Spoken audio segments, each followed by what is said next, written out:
Hay una película de dibujos animados que se llama Mulan, no sé si la han visto, ¿sí?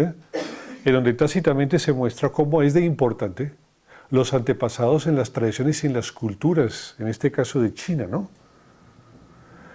Así también es muy importante las tradiciones que hay y la genealogía que se presenta en las diversas culturas orientales, porque esas culturas orientales encadenan a través de la progenie las relaciones entre las causas, que son los dioses, y las expresiones creativas finales, que son los hombres. Básicamente a través de tres niveles. Está el nivel de los dioses, está el nivel de los semidioses y está el nivel de los hombres. Cuando hablamos de los dioses hablamos de entidades creativas básicas primario, como por ejemplo la Trimurti, Brahma, Vishnu, Shiva, y los dioses fundamentales, por ejemplo Varuna, ¿sí? Por ejemplo Indra, Chandra. Y luego vienen semidioses. Estos semidioses son algunos que ya poseen características humanas, ellos nacen y mueren, por ejemplo, como los Vasus. Los Vasus o entes que tienen que ver con la fertilidad, ellos tienen que nacer y tienen que morir. Y finalmente, dentro de la progenie misma, aparece un tercer nivel, que en este caso son los mortales. Los mortales ya poseen características o especificidades propias de los dioses, pero con características muy definidas y muy específicas. Por eso muchas veces, para buscar la condición de un guerrero, o para buscar la condición de uno de los protagonistas, o cualquiera de los que se prestan en el Bhagavad Gita, es difícil encontrar a través de su genealogía humana la razón de ser y lo que representa. Y ahí que toca entonces empaparse de quiénes son sus padres y quiénes son sus abuelos. La mayoría de los hombres descienden de lo que se llaman los rishis, los primeros 7 rishis, y dentro de todos ellos Brigu, el primero de los rishis.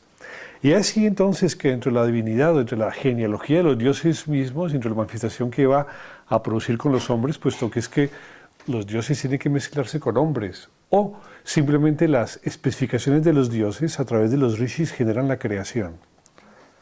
Hay dioses, por ejemplo, rishis como Vashista, que es la esfera de los dioses. Vashista es un rishi, una especie de sabiduría, una especie de realidad limpia, pura, traslúcida, intocable, limpia, que tiene la capacidad de crear, de desarrollar una condición a través de la progenie y a través de la misma condición herencial, de herencia en los diferentes niveles de creación, en su progenie, que tiene que ver con la creatividad, con la fecundidad, con todos los procesos que implican cambios, que implican transformaciones, transmisiones profundas de nacimiento de cosas. Y ahí entonces que Vashista, por ejemplo, es gran sabio que enseña a los adigurus. Ustedes van a ver quién le enseñó a un adiguru, a un guru, al primero de la generación de los gurus, y van a darse cuenta que su maestro es Vashista. ¿Por qué? Porque Vashista es como la punta de lanza de aquellos conocimientos, de aquellos conceptos que tienen que ver con la creación, que tienen que ver con la fecundidad. ¿Quién, por ejemplo, da poderes de nacer y morir? Pues Vashista es el que los da. Y así sucesivamente. Hay, por ejemplo, rishis en el aspecto creativo de los dioses, que tienen que ver con el conocimiento, como es el caso del Vyasa, de Veda al Vyasa. Siempre se plantea quién recopiló los primeros Upanishads, quién recopiló los Vedas, quién fue el primer escritor que de una u otra manera pudo sintetizar el saber de la tradición hindú, indoaria. Y la respuesta siempre es Vyasa, el Rishi Vyasa.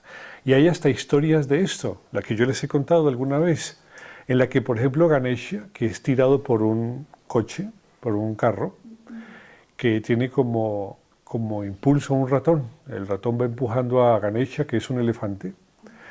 El coche que tiene unas ruedas muy grandes, como las antiguas del oeste, de Far West, ¿no? Estas ruedas muy grandes. Coge una piedra, Ganesha pierde el equilibrio y se cae. Al caer se rompe un colmillo. Los dioses se ríen en el Svarga, ¿no? De lo que ha pasado, que Ganesha, el dios del discernimiento, el dios de la sabiduría, se haya caído empujado por un ratón. El ratón es el símbolo de la humildad.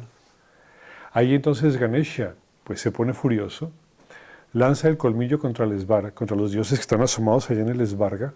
Ellos se hacen a un lado para que no los golpee el colmillo de Ganesha, y al caer el colmillo cae en las manos ¿de quién? De Vyasa. Y con ellos Vyasa crea los Vedas y escribe el Bhagavad Gita.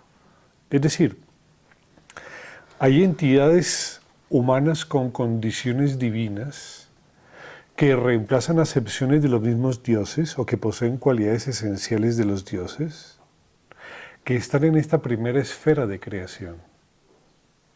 Por eso dentro de la cosmología y dentro de la cosmogonía oriental, ustedes verán que la causa de la mayoría de todos los procesos de dioses y semidioses son o rishis o los devas mismos. ¿Sí? Los rishis son entidades humanas o actividades humanas o representaciones humanas profundamente puras que son tan translúcidas como los devas, pero que tienen el poder de la voluntad. Los rishis son cosas un poco raras, excepcionales.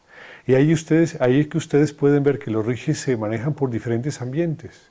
Ellos pueden pasar fácilmente de la esfera de los dioses a la esfera de los semidioses. Entonces pueden, por ejemplo, luchar contra algunos devas o maldecirlos. O están en la esfera humana. Y ahí entonces que ellos pueden también maldecir o cuidar o enseñar a los hombres. Hay una especie de manejo en donde las condiciones y cualidades primigenias de los rishis pueden manifestarse por diferentes condiciones. Y ellos son la razón de ser, desde el punto de vista humano, de las condiciones propias de todos ellos, de todos los humanos. Los rishis, por ejemplo, tienen una cualidad fundamental, y es la de maldecir. Son ellos los que pueden maldecir, los rishis. Los grandes sabios o los rishis pueden maldecir, pero tiene una desventaja maldecir. Es que pierden la condición divina y después de maldecir les toca internarse y hacer austeridades para otra vez recobrar la fuerza inicial que tenían antes de hacerlo. Cuando un rishi maldice continuamente le toca hacer muchas austeridades, es decir, mientras se recupera.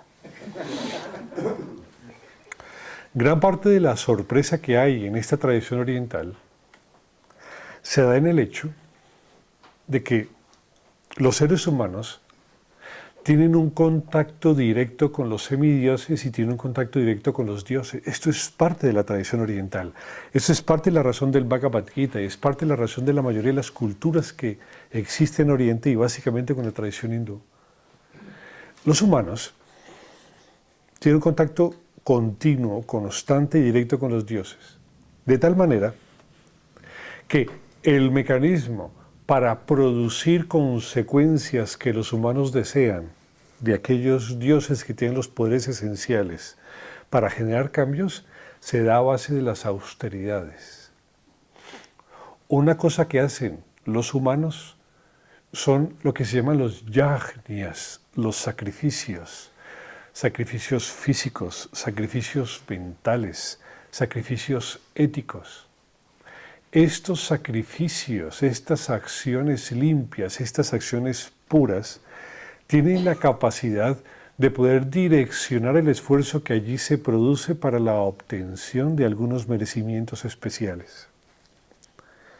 Y hay entonces que a lo largo de toda la tradición indoaria, es posible ver cómo algunos de los protagonistas del Mahabharata, y en este caso del Bhagavad Gita, a través de las austeridades piden a los dioses, piden a sus padres, piden a aquellas energías primarias que poseen estas condiciones, la fuerza necesaria o el hecho mismo de que se produzcan algunos cambios en el mundo de los hombres.